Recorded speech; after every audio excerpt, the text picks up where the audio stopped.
about modifications for the wall walk, what we're going to see here is a lot of wrist, shoulder, and low back involvement. When it comes to the shoulder, generally once you get into the more inverted position, you are going to be putting a ton more strain on that shoulder.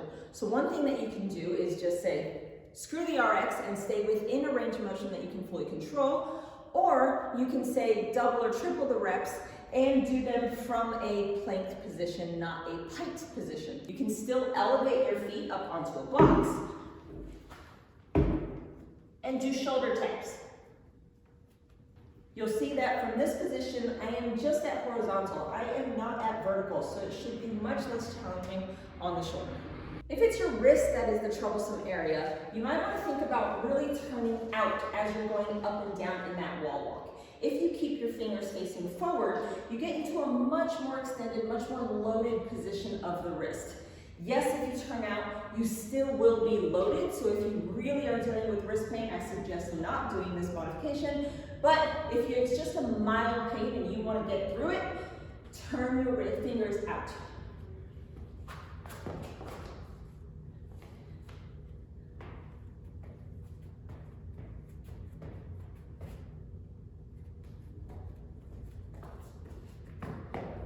The last thing we're going to consider here is low back pain. So when you do these, you have to really think about maintaining that hollow position for as long as possible. What is going to help with that is pushing up and into the wall. Similar to what you did with the extended plank, you want to use the wall as something that will help you create tension in your body.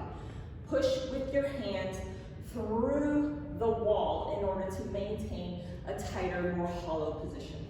You also want to make sure that you are trying to squeeze and clench your cheeks for as long as possible as you're transitioning up and down the wall.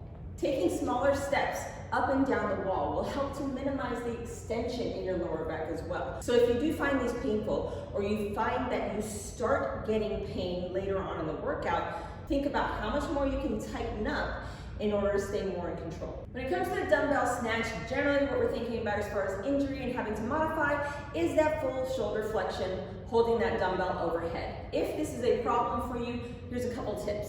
One, you want to think about making sure that your hand stays in neutral. A lot of times, if we turn the palm to face forward overhead, this will compress the shoulder a little bit more and make it more comfortable. You might be able to access that position more comfortably if you stayed in that neutral grip, meaning your thumb is facing forward at the bottom position and your thumb is facing back at the top position.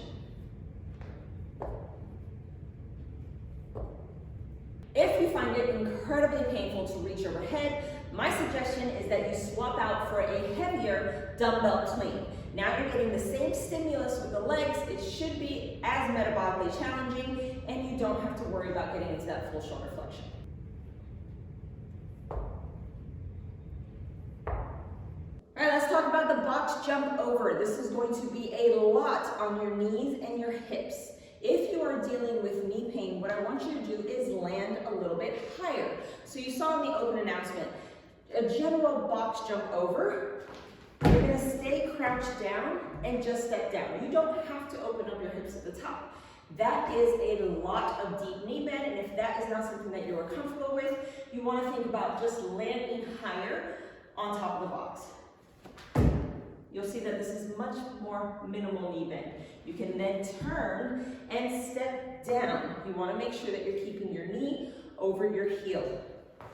Again, for the next rep, land high, turn so that you can keep your knee back and step down, right? We don't want to come off of the box this way and elicit pain in the knee. Same goes for the hip. So if you're dealing with a fair amount of hip pain, A, might recommend stepping up. B, we can land high and make sure that we have some tension in our core so that we are not landing in a squishy squat and allowing ourselves to get into that deep hip bend. So we don't want to see, what we do want to see is landing high, landing tight.